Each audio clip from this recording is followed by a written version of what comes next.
Sharif here. And today we're going to be talking about, guess what? Consciousness.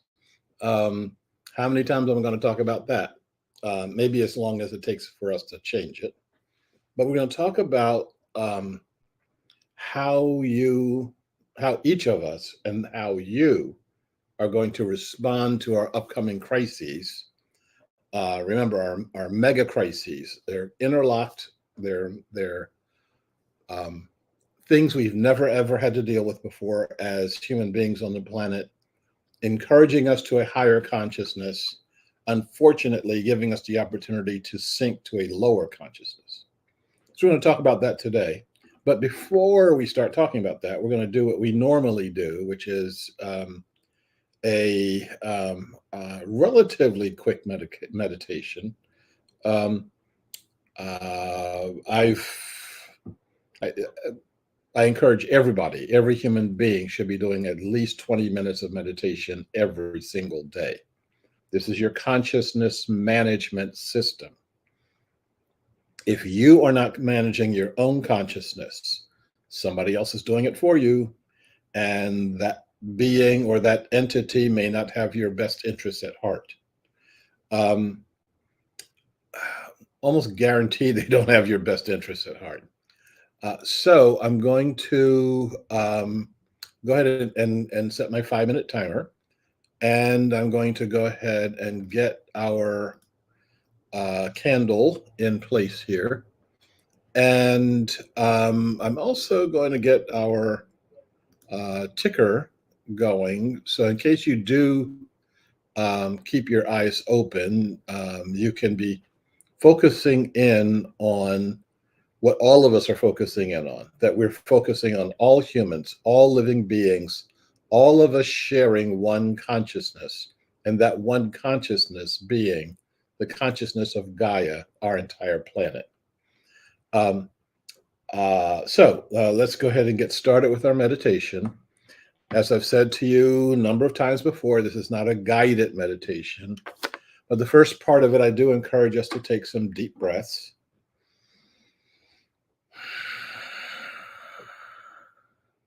And frame up your body so you're not slouching.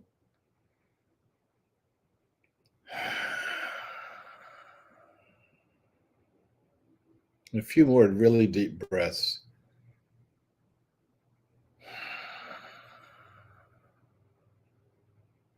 Feel yourself relaxed and relaxing.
Okay. If you are ready, you can come back to our mutual center. Um, Open your eyes and we can begin. Um,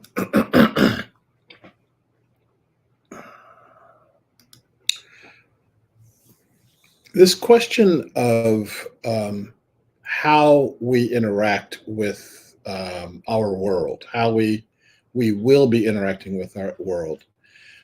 How do we interact with situations that are unprecedented? We don't know how to deal with them.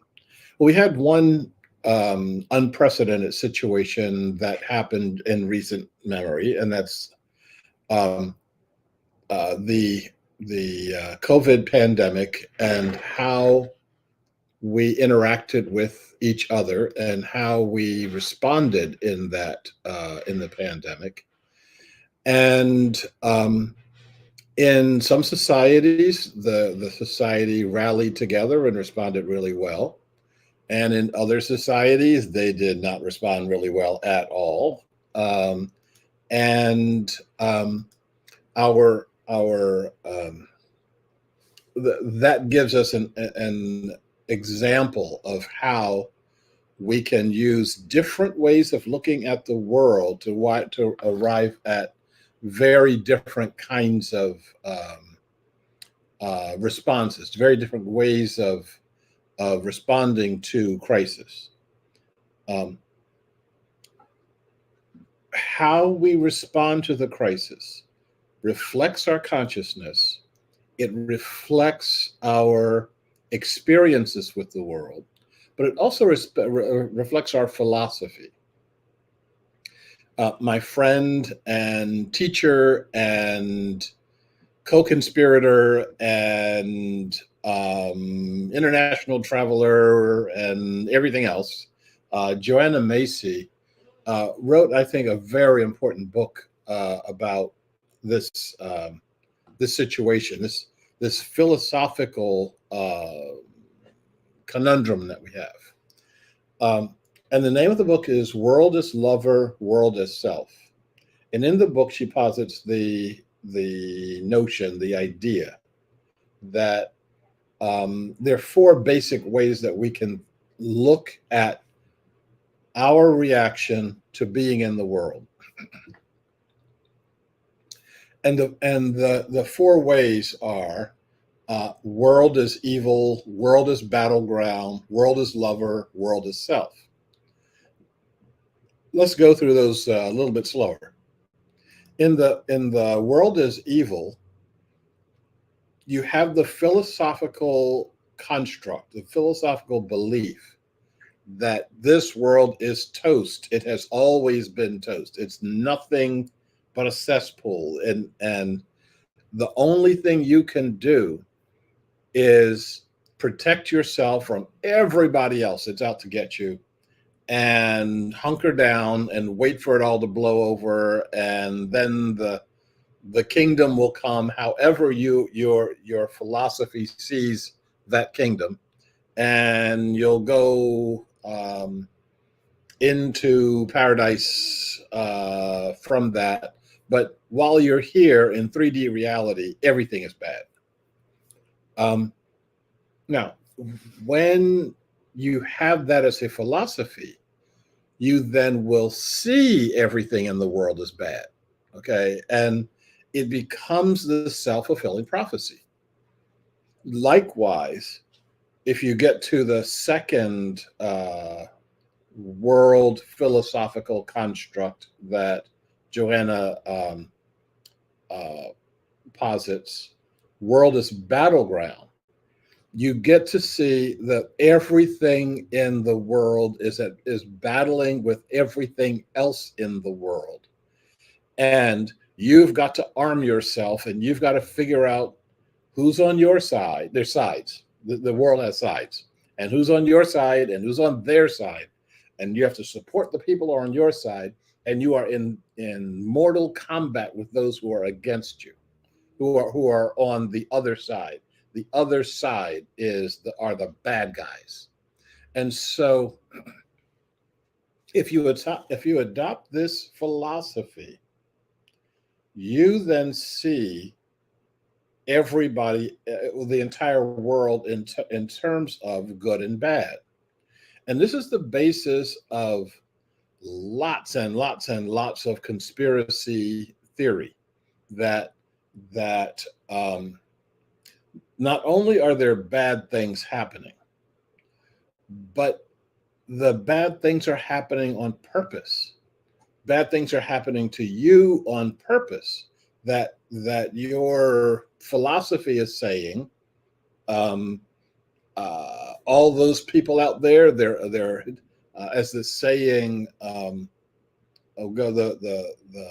joke goes, um, just because you're paranoid, it doesn't mean they're not out to get you.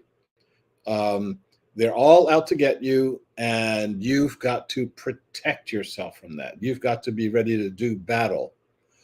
The forces of good, which is your side, of course, are always lined up against the forces of evil, which is their side, and the outcome isn't certain. We don't know how it's going to be. You've got to really, really fight hard in order for your side to win. And we see people and groups who are locked in perpetual conflict with each other and that conflict um, permeates their existence. They tend to see everything in terms of the conflict. That um, if somebody bumps into you on a sidewalk, they meant to do that. They're trying to hurt you, and you've got to fight back. If somebody cuts you off in traffic, they don't have your best interest at heart, and you've got to fight back. You got to fight for your parking space. You've got to be ready, willing, and able to do battle at all times. Well, needless to say, this creates a world filled with anxiety. This creates a world filled with the kinds of thinking that um, pit this group against that group. And as for those of you who have done political science, you know that there are whole philosophies based on political philosophies based on world as battleground. Okay, then those are the hard ones. Those are the bad ones. Then we get to another way of looking at the world, and that is that the world is your lover. That is that the world means good for you. That is that the world is um, basically organized so that you can survive and thrive, and you can be a contributing factor to this world growth, and you can minimize the negative stuff. Um, if you see the world that way, you are looking out constantly to see who is there and who is trying to support you, who is there and trying to get your support. And that um, gives you a world that seems full of possibilities. Okay, seems full of, oh, this may turn out well. This may turn out right. This may turn out good. And under world as evil, um, I'll relate this to something that happened just today. I'm sitting in my sushi restaurant, and I'm sitting um, next to a young woman, and I'm focused on sushi. And uh, if I'm there from the point of view of world as evil, then she is evil, and she's going to keep me away from my sushi. And And I'm going to keep my contacts with her minimal because being an evil person, she could infect me with her evil designs, etc. If I was operating from the world as battleground, I would be trying to figure out whether or not she is friend or foe. Um, I'm ready to attack or defend if she's on the other side of the battle. I'm ready to recruit her if she's on my side of the battle. But the world exists in sides, and I need to find out which side she's on. I used to be in both of those camps, um, and it is a progression. You leave the evil, then you get to the battlefield, then you get to the lover, then you get to yourself. Um, those first two are very, very tiring. I mean, like you literally can get tired, worn out from uh, constantly believing that the world is a battlefield or the world is evil. So I'm sitting here and I'm eating my sushi, and um, I'm operating from the last two possibilities: world is lover, world is self. Um, and I'm constantly ready to be pleasantly surprised when people reveal themselves as being friendly, decent, honest, capable, etc. So she said something to me, and I said something to her, and we wound up having this great conversation. The whole time, I'm ready to have a great conversation. Okay. Um, she's not evilly trying to keep me from my sushi. She's not plotting my defeat in some way. She doesn't belong to um, an organization or a cabal that's against me in some way. I wouldn't even know. I wouldn't even know what that cabal would look like. Okay, um, and so um, my challenge of literally being in the world, literally walking down the street and encountering various people. um, I can do that with my heart open or closed. It doesn't matter. Okay. I'm sorry. It doesn't matter to the world. It matters to me. I'm sorry. You can look in the people's faces and see the condition of their heart. Say that again. You can look at someone's face, and if you are relaxed at your heart, you can see and feel the condition of their heart. And there's so many people I see in this society and around the world whose hearts are closed and pinched and boarded up and defended, lots of layers of stuff all around their heart. And the because of this, and because this is so true here in America, we know that heart dis-ease, heart hurt, heart damage, heart attacks are one of our major medical conditions, and that's the physical ramification of what's happening on an emotional level, on a mental level, and on a spiritual level. All those things are closed off from us. All those things are separated from us, and our heart can just simply um, not work because it's not fed, not work because it's not exercised very much. Hearts get exercised when you connect in with other people whose hearts are open. Um, One reason why I like being around kids, they can be loud, they can be obnoxious, they can be disruptive of my reading habits or my peace of mind or my whatever, but they have an aliveness, they have a life to them. And um, that does something to your heart. I was at the coffee house of my experiences, and I was talking to someone I'd not talked to before. So we're having a fresh conversation. And a woman came in, and she had a child who was somewhere around 2 or 3 years old.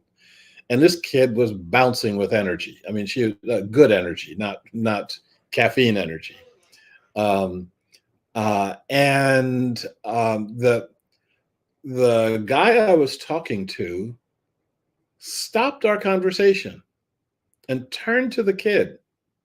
I was like, "How are you doing today?" And the kid's like, "Oh, I'm fine." She's still bouncing around, and I really appreciated that. It's like as important as he and I were talking about how do you create a world that works for all human beings. But one way you do that is stop your conversation and talk to the kid. Okay, allow your heart to open to them. Um, Allow them to seep into your heart, and we seeped into hers. The little kid saw herself a little bit bigger, having talked to a couple of adults, and we interacted with the mother also. And she was feeling a little bit interacting with the mother in a really good way. Not, can you keep your kids shut up? We're having a really important conversation over here. But what a blessing it is.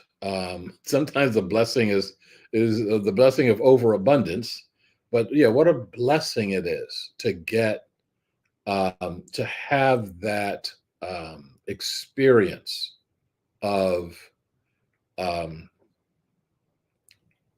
literally being in love, but being in love in not a okay. So this is switching us from world of lover into world of self. Not being in love in kind of an icky pedophile way. Oh, I love that little kid. Come sit on my lap. But to really understand that um, I don't even have to get within 10 feet of her. Remember, the heart math people talk about um, our heart field extending 25 feet away from us. So if I am 30 feet away from somebody, I'm still in their heart field.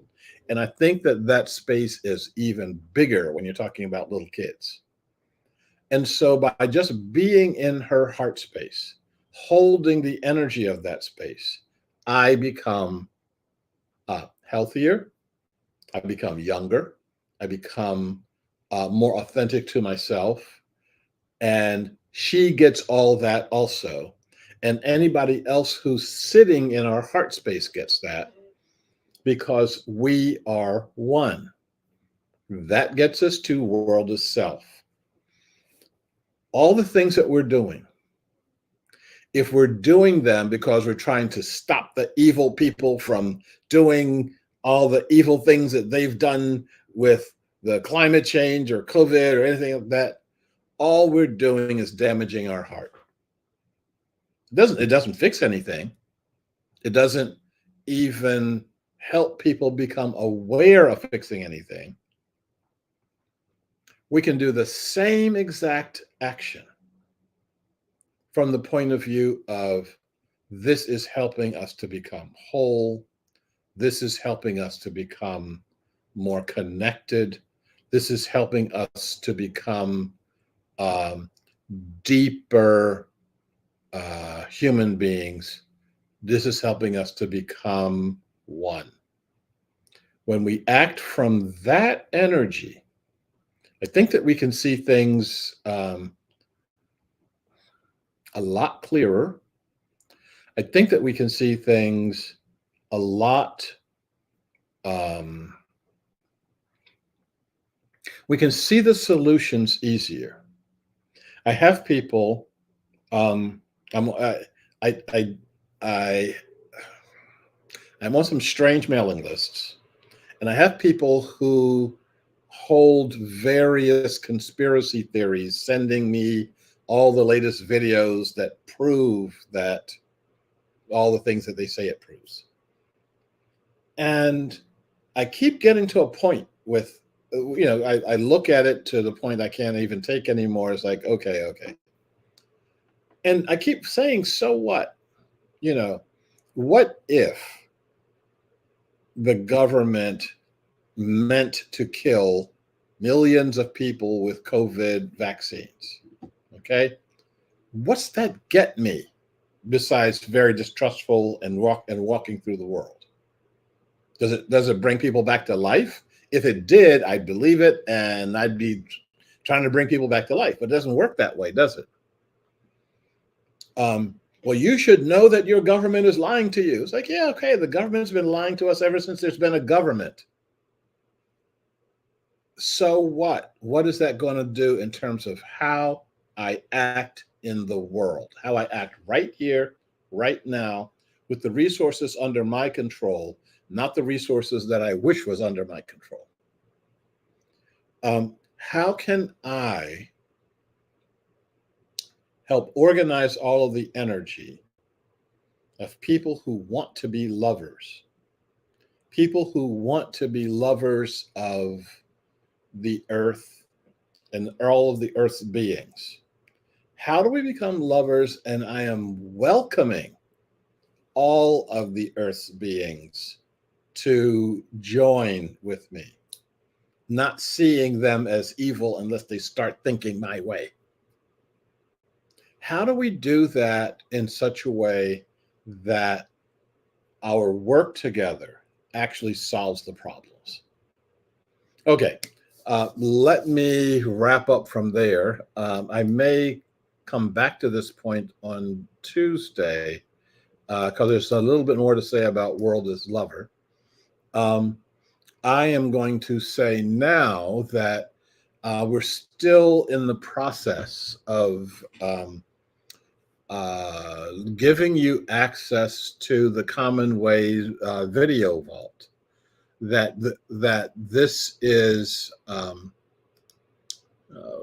If I push the right button, something will happen here.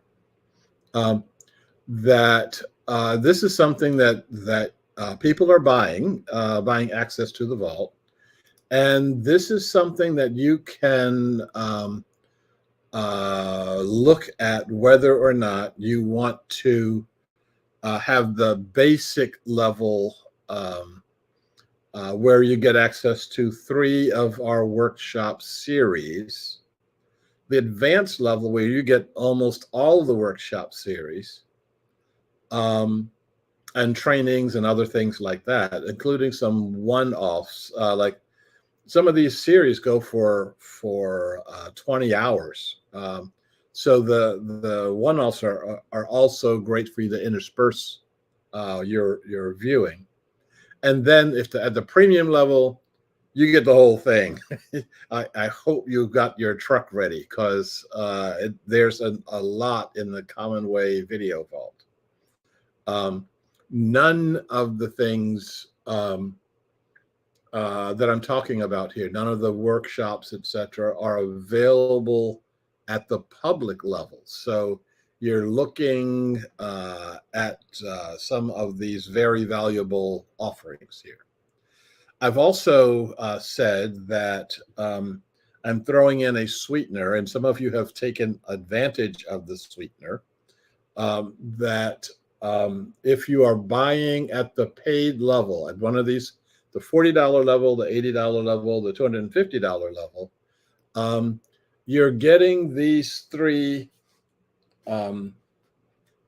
what I call the pocketbooks. The Searching for Depth. Which one is this? Searching for Depth, Sips from the River of Wisdom, And the most meaningful one for me is Be More Silent. That's the one that are the lessons of Rumi that is that have been helpful in my journey at trying to become a whole person.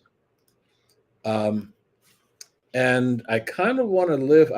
I haven't opened the book yet, but I want to. I want to open this uh,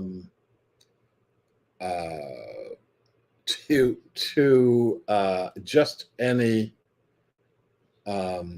page, and I'll start with a section that's called "The Lessons of Life." Um,